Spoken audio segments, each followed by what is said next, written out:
Hello viewers, আজকে infinitive দিয়ে translation হবে। তারপর ট্রান্সলেশন ওই সেন্টেন্সটাকে কমপ্লেক্স সেন্টেন্স হবে, ওটাকে সিম্পল করে লেখা হবে। কয়েকদিন ধরেই পরপর ইনফিনিটিভ দিয়ে চলছে শেখার। এখানে কী কী করাবো আমি বলে দিই আগে। ট্রান্সলেশন, সিম্পল সেন্টেন্স থেকে কমপ্লেক্স সেন্টেন্স, আর স্পোকেন ইংলিশের কিছু কথা। প্রথমে বলবি ইনফিনিটিভ। যারা আজকে প্রথমবার দেখছো তাদের জন্য ইনফিনিটিভ কথাটা একটু জানা দরকার। ইনফিনিটিভ মানে হচ্ছে টু প্লাস ভার্ব। আমরা যে সাধারণ ভার্বগুলো ব্যবহার করি, কাম, গো, রিড, রাইট, ওগুলোর আগে একটা করে টু বসালে ওগুলোকে ইনফিনিটিভ বলে। কাম মানে তো আসা, যদি এরকম বলা হয় টু কাম মানে আসতে, গো মানে যাওয়া, তো টু গো মানে যেতে। এখানে লিখে দিয়েছি তে বা জন্য, মানে যেতে বা যাওয়ার জন্য। তো এটাকে বলা হয় ইনফিনিটিভ। ইনফিনিটিভ এটাকে কেন বলা হয় সেটাও একটা কারণ রয়েছে, সেটা পরে বলবো।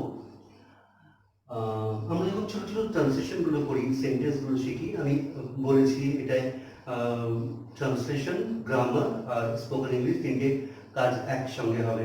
কি করে ভিডিওটা দেখলেই বোঝা যাবে। তো ইনফিনিটিভ মানে হচ্ছে এইটা টু প্লাস ভার্ব। ভার্ব মানে ভার্বের প্রেজেন্ট ফর্ম বসাতে হবে, মানে টু গো এরকম বলতে হবে।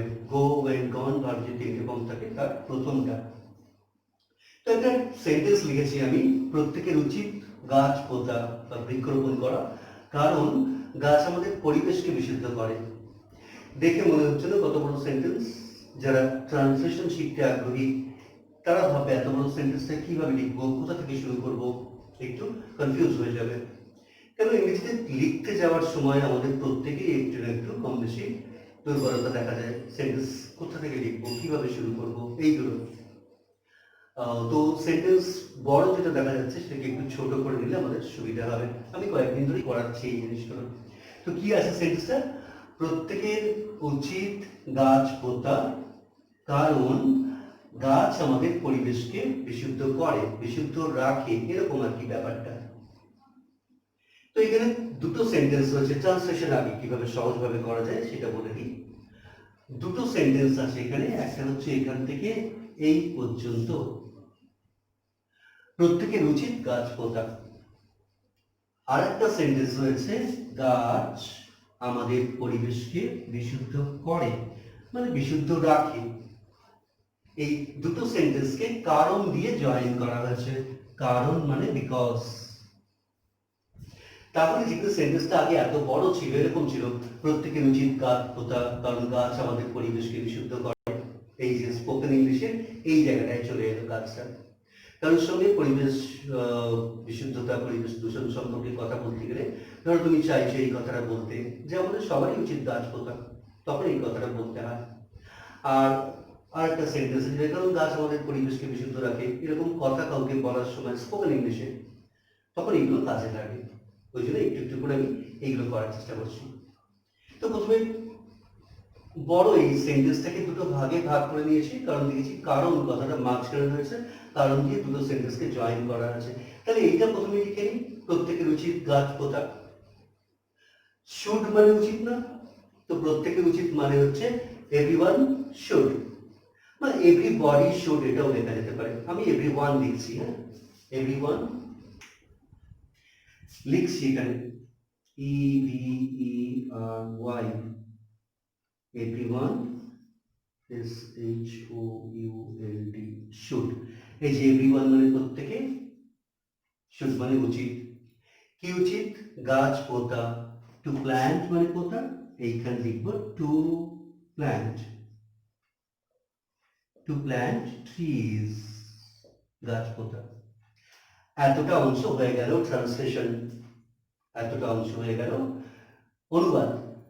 বাংলায় সেন্টেন্সটা লিখেছিল প্রত্যেকের উচিত গাছ পোতা, কি লিখলাম? এভরিওয়ান শুড, এখানে টু হবে না, এভরিওয়ান শুড প্ল্যান্ট ট্রিজ, এইখানে ফুল স্টপ দিয়ে দিচ্ছি আগে একটা।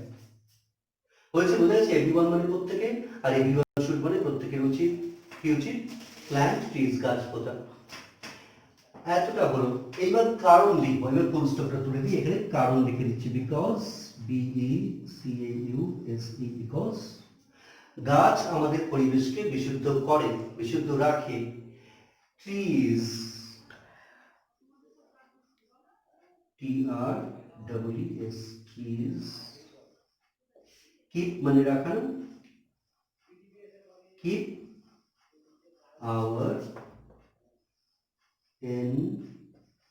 environment pure। এই হলো আরেকটা সেন্টেন্স। এই দ্বিতীয় সেন্টেন্সটা, গাছ আমাদের পরিবেশকে বিশুদ্ধ করে, মানে গাছ আমাদের পরিবেশকে বিশুদ্ধ রাখে। কিরকম লিখেছি, ট্রিজ, গাছেরা, কিপ মানে রাখে, গাছেরা রাখে, কি হবে, ট্রিজ কিপ, কি রাখে, আওয়ার এনভায়রনমেন্ট, আমাদেরকে, আমাদের পরিবেশকে, কিপ পিওর মানে বিশুদ্ধ রাখে। এই হয়ে গেল এই অংশটা ট্রান্সলেশন, গাছ আমাদের পরিবেশকে বিশুদ্ধ রাখে। এই দুটো সেন্টেন্সকে বিকজ দিয়ে জয়েন করেছি, কারণ এটা একটা কমপ্লেক্স সেন্টেন্স। বুঝছে? প্রথম সেন্টেন্সটা কত বড় লাগছিল, কেমন লাগছিল, প্রত্যেকের উচিত গাছ পোতা, কারণ গাছ আমাদের পরিবেশকে বিশুদ্ধ করে। তো আমি ওই বড় সেন্টেন্সটাকে দুটো ছোট ছোট অংশে ভাগ করে নিলাম, কারণের ওখান থেকে দুটো আলাদা করে দিলাম। প্রথমে লিখলাম প্রত্যেকের উচিত গাছ পোতা, কি লিখলাম, এভরিওয়ান শুড প্ল্যান্ট ট্রিজ। আরেকটা সেন্টেন্স ছিল, গাছ আমাদের পরিবেশকে বিশুদ্ধ করে, কি লিখেছি, ট্রিজ কিপ, কিপ মানে রাখা না, কিপ আওয়ার এনভায়রনমেন্ট পিওর। এই দুটো সেন্টেন্স লিখলাম, বিকজ দিয়ে জয়েন করা হয়েছে। এই হয়ে গেল পুরো সেন্টেন্সটা, প্রত্যেকের উচিত গাছ পোতা, কারণ গাছ আমাদের পরিবেশকে বিশুদ্ধ করে। Everyone should plant trees because trees keep our environment pure. এই কথাগুলো প্রথমে যখন খাতায় লেখা হবে পুরো সেন্টেন্সটা, এইটা এখান থেকে এতটা পর্যন্ত, তখন দেখে মনে হবে বড় সেন্টেন্স, ট্রান্সলেশন করতে মনে হয় সুবিধা হবে, কিন্তু হবে না, কারণ এই বড় সেন্টেন্সটা দুটো ছোট সেন্টেন্সের সমষ্টি। দুটো ছোট ছোট সেন্টেন্সকে কারণ দিয়ে, বিকজ দিয়ে জয়েন করা হয়েছে। আমি ওই জন্য সেন্টেন্সগুলোকে ভেঙে নিয়েছি। কোনো বড় কাজকে ভেঙে ছোট ছোট অংশে করলে স্বাভাবিক সেটা সুবিধা হয়, সেই কাজটা করতে হবে, তাহলে ট্রান্সলেশন ভালোভাবে শেখা যাবে। আমি এই ইনফিনিটিভের প্রথম দিকের ট্রান্সলেশনগুলো খুব সহজ রেখেছিলাম, তারপর আস্তে আস্তে এগুলো একটু বড় করে, একটু কঠিন করে করতে যাচ্ছি। শুধু সহজ নিয়ে পড়ে থাকলেই তো হবে না। তাও এটা যদি কঠিন বলে মনে হবে, তাদেরকে বলবো তারা প্রথম দিকে ইনফিনিটিভ দিয়ে যে ভিডিওগুলো রয়েছে ওগুলো দেখতে, ওগুলো বুঝতে তাদের সুবিধা হবে। তাহলে এই সেন্টেন্সটা হয়ে গেল। এবার এটাকে ইনফিনিটিভ দিয়ে সিম্পল করব। মনে আছে প্রথম দিকে বলেছিলাম যে দুটো সেন্টেন্সকে যদি ইনফিনিটিভ দিয়ে লেখা যায় তো সেন্টেন্সটা সিম্পল সেন্টেন্স হয়ে যায়, সেইটা করবো আমি।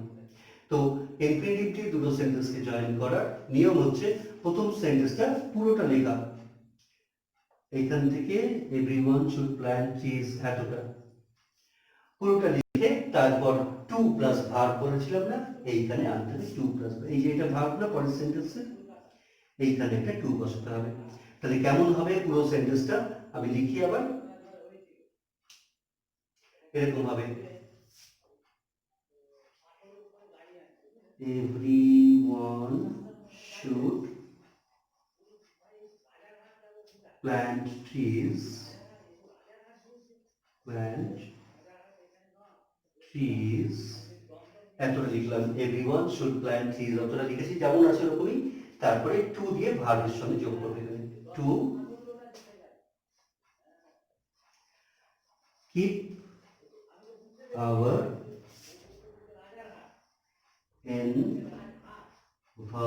environment pure. এই যে টু কিপ লিখলাম, এইটা হচ্ছে ইনফিনিটিভ। টু মানে ওখানে লিখেছিলাম তে বা জন্য, পরিবেশকে বিশুদ্ধ রাখার জন্য, to keep the environment pure, কি করা উচিত, উই শুড প্ল্যান্ট ট্রিজ, আমাদের গাছ পোতা উচিত। এটাকে যদি কোনো কারণে মনে হয় কঠিন, কোনো কারণে মনে হয় বুঝতে পারছি না, যদি কোনো মনে হয় যে অসুবিধা হচ্ছে, তাহলে সেন্টেন্সটাকে ভেঙে আস্তে আস্তে একটু একটু করে নিতে হবে, কিন্তু আস্তে আস্তে আমাদের সহজ থেকে কঠিনের দিকে যেতে হবে, এটা হচ্ছে কথা।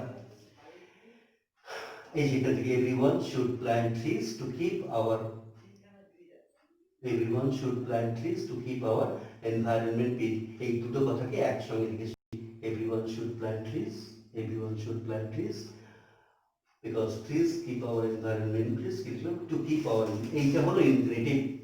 পরিবেশ লিখেছিলেন ইনফিনিটিভ টেবার জন্য, পরিবেশকে বিশুদ্ধ রাখার জন্য। তাহলে প্রথম থেকে আরেকবার পুরোটা বলে দিই কি কি করা হলো। প্রথমে বলেছিলাম ইনফিনিটিভ কাকে বলে, বলেছিলাম ইনফিনিটিভ মানে হলো ভার্বগুলোর আগে একটা করে টু বসানো, টিও টু। যেমন লিখছো ধরো রাইট মানে লেখা, সো টু রাইট মানে লিখতে, আই ওয়ান্ট টু রাইট। এইভাবে ছোট ছোট সেন্টেন্স নিতে হবে। আই ওয়ান্ট টু রাইট মানে আমি লিখতে চাই। আর টে মানে জন্য, দুটোই মানে হয় ইনফিনিটিভের সঙ্গে দু বছর তে বা জন্য হয়। এটা প্রথমে বলেছিলাম। তারপরে কি করেছিলাম, এই বড় যে সেন্টেন্সটা লিখেছি, প্রত্যেকের উচিত গাছ পোতা, কারণ গাছ আমাদের পরিবেশকে বিশুদ্ধ করে। এই বড় সেন্টেন্সটাকে ট্রান্সলেশন করেছি। পুরো বড়টা একসঙ্গে না নিয়ে ছোট ছোট দুটো অংশে ভাগ করে নিয়েছি, তাতে সুবিধা হয়েছে। কিরকম ভাগ করেছি, এই এখান থেকে এই পর্যন্ত একটা সেন্টেন্স করেছি, প্রত্যেকের উচিত গাছ পোতা। এভরিওয়ান শুড প্ল্যান্ট ট্রিজ, এবার সহজ লাগছে। এভরিওয়ান মানে প্রত্যেকে, এভরিওয়ান শুড মানে প্রত্যেকের উচিত, প্ল্যান্ট ট্রিজ মানে গাছ পোতা। যদিও ট্রিজ শব্দটা এখানে ঠিক নয়, কারণ আমরা গাছ তো পুঁততে পারি না, আমরা ছোট চারা গাছ পুঁততে পারি। তো প্ল্যান্ট মানে চারা গাছ, এখানে প্ল্যান্টটাকে ভার্ব হিসেবে ইউজ করেছি, তাই এটাকে ট্রিজ লিখেছি। তাহলে এতটা হলো প্রত্যেকের উচিত গাছ পোতা, everyone should plant trees.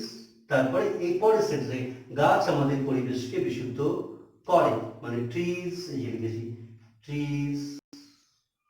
Keep মানে রাখা না, কিপ আওয়ার এনভায়রনমেন্ট পিওর, মানে আওয়ার এনভায়রনমেন্ট মানে আমাদের পরিবেশকে কিপ পিওর মানে বিশুদ্ধ রাখে। এই পুরো সেন্টেন্সটার একটা ট্রান্সলেশন হয়েছে, বিকজ দিয়ে জয়েন করেছি, এখানে কারণ ছিল না ওই জন্য।